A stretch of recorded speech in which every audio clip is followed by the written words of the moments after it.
up? How are you? Thanks for being with me today. I'm Danny Hill. I know you're thinking, it's pretty cool. They got the guy from Pawn Stars to show up. That's nice, right? For those that don't know me, I'm a father of four. I got four beautiful kids, and I've tried to be the best dad I could be to them. You know, when you're trying to be a good dad, you do a couple of things that maybe be right, maybe wrong. I took the kids to Disneyland last year, and you know, it's one of those things where you want to give the kids the opportunity to have the time of their lives at Disneyland, right? So you get there and you go, kids, we're going to go to Disneyland. And it's a big surprise. Yeah. And then when you get there, you realize that Disney actually forces you to become a bad parent. Now, I'll explain. Not only does it force you to be a bad parent, but it makes you teach some bad habits to your children at a young age.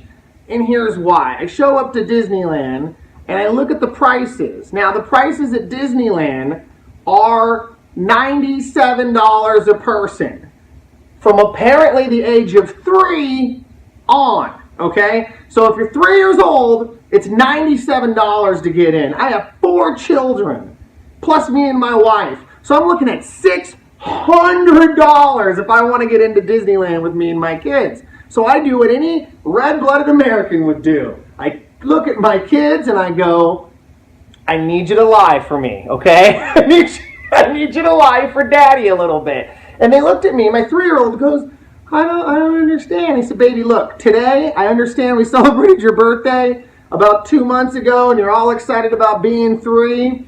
But today, Daddy needs you to pretend to be 2, okay? Can you pretend to be 2? And she looks at me and she's like, no, I'm 3. I said, no, you're 2. She's like, I'm 3. I said, no, you're 2. I'm 3. I said, look, new rule, we don't talk to strangers, okay? New rule, we don't talk to strangers. That's not what we're going to do. So we're going to go to the gate and we're going to go through, ain't going to say a word. Nobody says nothing. So we get to the gate and I'm like, I put even the 5-year-old in the stroller. She's all crumped in the stroller like this. Don't say a word. Push them through. They're like, I'm sorry, how old are you? My 5-year-old looks and goes, I'm not supposed to talk to strangers. Dead on what we practiced.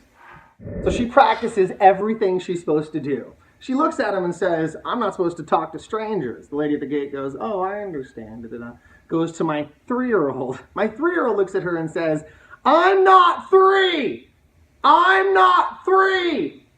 I'm not 3. Just kept repeating, I'm not 3 over and over again. Oh, okay, yeah. She's not 3. Or how old are you, honey? I'm not 3. That's all she kept saying. They let us in. So we saved a couple $100. Now, I would feel bad about this because I had to teach my kids how to lie. They already knew how to lie, but I had to really get to know them and lie a little bit about it. So we walk in, we're doing a thing, we're enjoying Disneyland, waiting 4 hours on a frickin' ride. At one point, one of my kids decides they want a pickle. Now, it's a dill pickle, so I'm thinking, it can't be too bad, right? It's a dill pickle in a package. So I go up to buy a dill pickle, and the lady's like, it's going to be $6.50. I'm like, $6.50 for a dill pickle? Does it come with someone to cut it for you, or do they slice it up themselves? I don't get it. $6.50. So I go, okay, I have cash on me, but I'm just going to put it on my card. And she's like, oh, I need to see your identification. And for those that don't know, I come from a state called Hawaii. Now, Hawaii is very, very, very proud of their rainbows. When you're in Hawaii, the rainbow means exactly that. It's just a rainbow. But when you're on the mainland, the rainbow has a different connotation to it. So when I'm getting my dill pickle, she says, I use my credit card, can I see your ID? And I show her my ID. Boom. It's got the rainbows on it. You see that? She looks at me without hesitation and says, I just want you to know I voted for your right to get married. I'm confused. I look at her and I say, you voted for my right to get married? And she's like, yeah, I saw your ID. So I voted for your right to get married. I'm like, yeah, no, I'm from Hawaii. That's a Hawaiian ID. Couple things that were wrong with that statement. One is, A, I'm from Hawaii. I'm not gay, so that's fine. I'm not mad if you are or I would be. But the second part is also, they don't give special IDs to gay people so you can identify them. They don't have like a gay, when you go to the DMV, they're not like, welcome to Kansas DMV. First of all, step on up. All right, we're going to take your picture. We're going to need your height, your weight, and your sexual preference. So that way we know whether to make a normal ID or a flamboyant ID. I mean, what does a gay ID look like? You pull it out and there's glitter all over it. You're shaking it off. It's like, yay! Under weight, it doesn't say weight. It just says, That's all it is. So I look at her and I go, you can't possibly think that gay people have a separate ID. She's like, no, that's not what I was saying. So she could see that she was like trying to back up. I go, no, I'm not bad. I'm not gay. I'm from Hawaii. And then she's like, oh, I apologize. I'm so sorry. I'm so sorry. Like, all right. So I go back. I tell my wife, I'm like, you're not going to believe this. This pickle was $6.50. That's actually what I took away from that conversation. She's like, $6.50? Oh, yeah, and side note, the lady thinks I'm gay because my ID is got a rainbow on it. She's like, I know. She thinks they give gay people special IDs. Gay IDs, I don't know. Anywho, so we went through Disneyland, had ourselves some fun. Having kids has really been one of the greatest times of my life. There's been a lot of different things that they've done. I love children, but in my downtime, I like to watch TV. That's what I do. You unwind, and every parent knows that your time to watch TV is 15 minutes. The kids go to bed by 8:30. You have until about 9:30 to watch anything you want. And you usually pass out before it happens. I have yet to make it through a complete season or episode of anything because about 15 minutes into it, I'm done. I'm exhausted, can't do it anymore. Well, anyhow, I'm watching TV last night.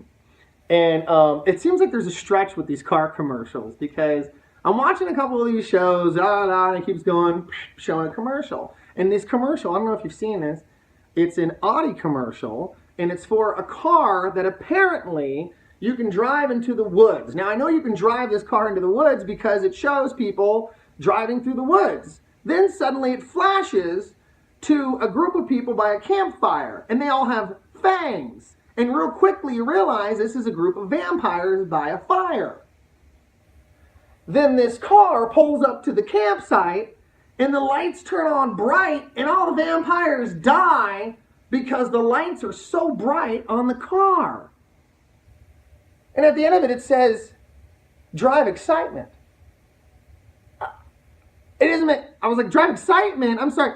Why don't you tell me what my gas mileage is on this car? How about what the engine is, what the size is? Does it have a car seat? Anything that would pertain to my normal life. I've never gone into a car dealer and been like, you know, I'm really enthralled with this, Chevy Volt. I'm so excited about this Volt. But my question for you is, what are the vampire killing capabilities of this car?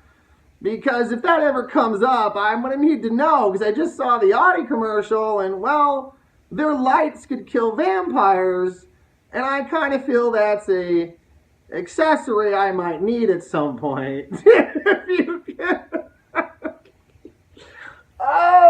Maybe, does it shoot garlic out of the car at any point? Is there holy water in the windshield wipers? So that way, if, a vampire is on my car and I shoot holy water up, it'll kill him and I can continue with my day down the road. These are stupid commercials. And I realize the reason they have to make these commercials so stupid is because majority of the people are stupid. And I'm not saying all people are stupid, but they're simple people. And not just here, but all over the nation. And I came from a city called Bakersfield, California. And in Bakersfield, California, they have an illiteracy rate of 68%. Now think of that. That's 68% illiteracy rate. That means that only 32% of the people could read. 32% of people could read, while the rest of them could not read. Now, I know that this information trickled to the advertisers because at one point I saw a billboard and it was from AT&T. No, I think it was the electric company. It was the electric company, and it had a picture of a stick figure, and he was going to touch a downed power line, And there was a circle around it with a cross through it. And it's all it was. It didn't say don't do it. It didn't say this is dangerous. It was just this guy, and he looked like he wanted to touch it. Like, oh, there's power line. I want to touch it. And there was a big circle and a cross through it. And I thought, man, they had to have a board meeting about this because they're in LA and they're thinking about it. And they're like, hey, we've got $20 million to invest in advertising our power lines. Should we advertise lower rates? Nah. Should we advertise deals? No. Should we advertise like consistency and power and things like that? We're never going to go away. No. I think what we need to do is advertise people not touching down power lines. Because apparently in Bakersfield, they're dying like crazy, just running up, touching power lines. So we better put a message out there. And then someone in that meeting rose their hand. They were like, I don't want to be a bummer on this, but they can't read.